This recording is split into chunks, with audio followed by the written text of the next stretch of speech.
Halo, assalamualaikum warahmatullahi wabarakatuh. Jumpa dengan saya lagi, Neng Eva. Gimana kabarnya sahabat-sahabatku semuanya hari ini? Yang soleh dan soleha, yang baik hatinya, yang cantik dan yang ganteng, yang rajin menabung, tidak sombong, serta rajin sedekah. Semoga hari ini sehat-sehat selalu dan dalam lindungan Allah Subhanahu wa Ta'ala, dan semoga kita semuanya mendapatkan kucuran rahmat, keberkahan, dan keridhoannya, serta mendapat syafaat baginda Rasulullah Shallallahu Alaihi Wasallam, baik ketika di dunia maupun di akhirat kelak. Amin, amin, amin ya robbal alamin. Baik sahabat hikmah semuanya, jumpa dengan saya lagi ya. Dan kali ini saya akan membahas konten YouTube ini dengan judul yang berbeda. Dan sebelumnya saya akan mengingatkan bahwa video konten YouTube ini dibuat untuk umum dan bagi siapa saja yang mau mengambil pelajaran dan hikmah di dalamnya, serta mengambil manfaat untuk pertumbuhan dan perkembangan jiwa kita setiap harinya, sehingga setiap hari kita terbebas dari penyakit-penyakit batin dan juga dipenuhi dengan ibadah-ibadah batin, sehingga lahir dan batin sempurna. Ibadah lahir kita kerjakan seperti sholat ya, berpuasa sunnah misalkan, atau puasa di bulan Ramadan, atau misalkan kita berbuat baik terhadap sesama, terhadap tetangga, terhadap orang yang lebih kecil dari kita menghormati orang yang lebih tua dari kita, dan juga berbuat baik kepada alam semesta atau kepada binatang sekalipun, karena berbuat baik itu sangat dianjurkan oleh Allah Subhanahu wa Ta'ala ya. Dan video konten YouTube ini saya buat tidak untuk merendahkan siapapun atau untuk menyinggung hati siapapun. Justru dengan adanya video konten YouTube ini kita sama-sama belajar untuk berbenah ya. Jadi misalkan kita ada kata-kata yang tersinggung, misalkan oh jangan iri dengki, misalkan tahu-tahu kita masih ada sifat seperti itu, atau misalkan tidak boleh sombong, ternyata kita masih ada sifat seperti itu. Tentu bagi hati yang lunak itu memang akan tersinggung, tapi tersinggungnya itu tersinggung positif, yang mana pada saat kita tersinggung itu kita memiliki kesadaran dan itikad untuk memperbaiki batin kita yang masih ada penyakit hatinya, begitu ya. Jadi nasihat apapun dari siapapun, tentu kalau hati kita lunak, kita itu akan mudah berbenah gitu. Jadi tersinggungnya itu tersinggung yang positif. Beda kalau yang penyakit batinnya kuat, tersinggungnya itu tersinggung negatif. Artinya dinasehati bukan malah berbenah, malah bertambah penyakitnya karena tidak menerima dinasehati atau tidak menerima karena tersinggung. Nah, itu kalau kita masih memiliki jiwa seperti itu, berarti energi negatifnya itu masih kencang. Nah, harus disadari kalau merasa tersinggung seperti itu, sebaiknya kita banyak membaca istighfar dan bertobat kepada Allah Subhanahu wa Ta'ala atas segala dosa atau penyakit batin yang masih melekat kuat di dalam jiwa kita.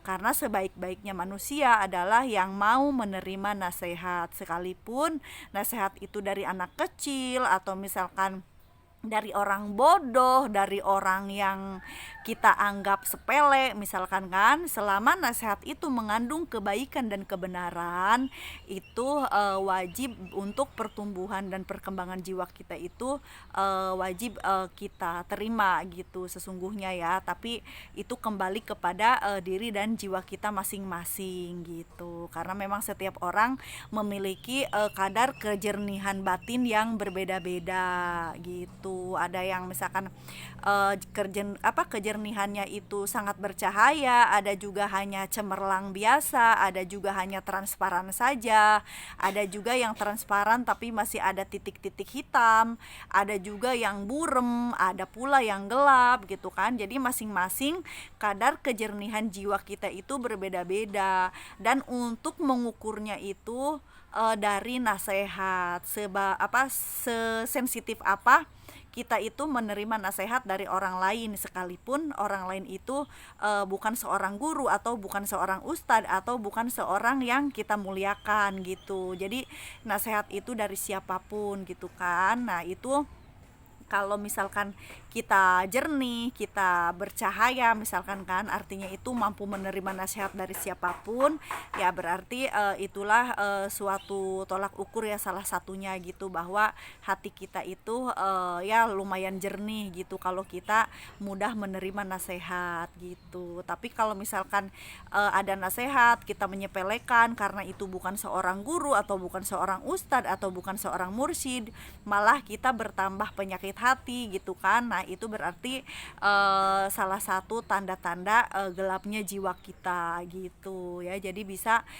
diukur dengan dari nasihat saja dulu, atau dari mudah tidaknya kita berzikir gitu ya. Itu untuk mengukur kejernihan batin kita. Jadi bisa dilihat dari cara kita menerima nasihat, dari cara kita mudah tidaknya berzikir. Misalkan contoh ada masalah atau ada apapun lah ujian hidup kita ya, karena memang hidup itu tidak lepas dari ujian gitu kan. Nah pada saat kita mendapatkan ujian atau musibah atau cobaan itu, sepeka apa sih kita itu dalam mengingat Allah Subhanahu wa taala. Itu juga bisa merupakan tolak ukur kejernihan batin kita, kejernihan jiwa dan hati kita ya.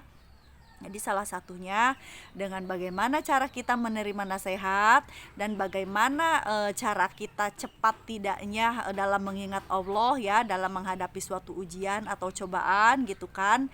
Dan juga pada saat kita menyaksikan orang yang membutuhkan pertolongan gitu. Jadi cepat tanggapnya itu secepat apa gitu kan, bagaimana reaksi kita ketika ada orang lain yang membutuhkan pertolongan kita. Apakah kita mengabaikannya, kita ingin menolongnya walaupun misalkan kita itu belum mampu menolong, tapi kalau misalkan sedikit saja ada rasa kasihan ingin menolong walaupun belum mampu misalkan, nah itu juga bisa menjadi tolak ukur kejernihan jiwa kita gitu ya. Jadi intinya kalau kita itu banyak mempelajari tentang ilmu pengetahuan batiniah, itu akan membantu menjernihkan jiwa kita gitu.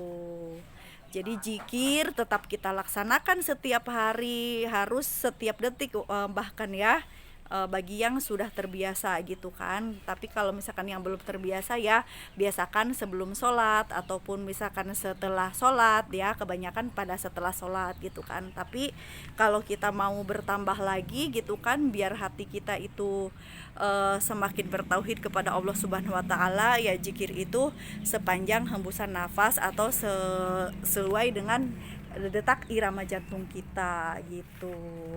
Jadi untuk mengukur kejernihan batin kita itu, itulah yang tadi saya sebutkan itu ya, dari bagaimana cara kita menerima nasihat, dengan cara kita sensitivitas kita terhadap zikrullah, dan juga sensitivitas kita terhadap orang yang membutuhkan pertolongan gitu. Dan itu bisa untuk membantu menjernihkan dan membeningkan batin kita gitu. Itu juga merupakan ibadah batin gitu, karena kecepatan kita terhadap merespon segala sesuatunya itu gitu kan, untuk pertumbuhan dan perkembangan jiwa kita gitu.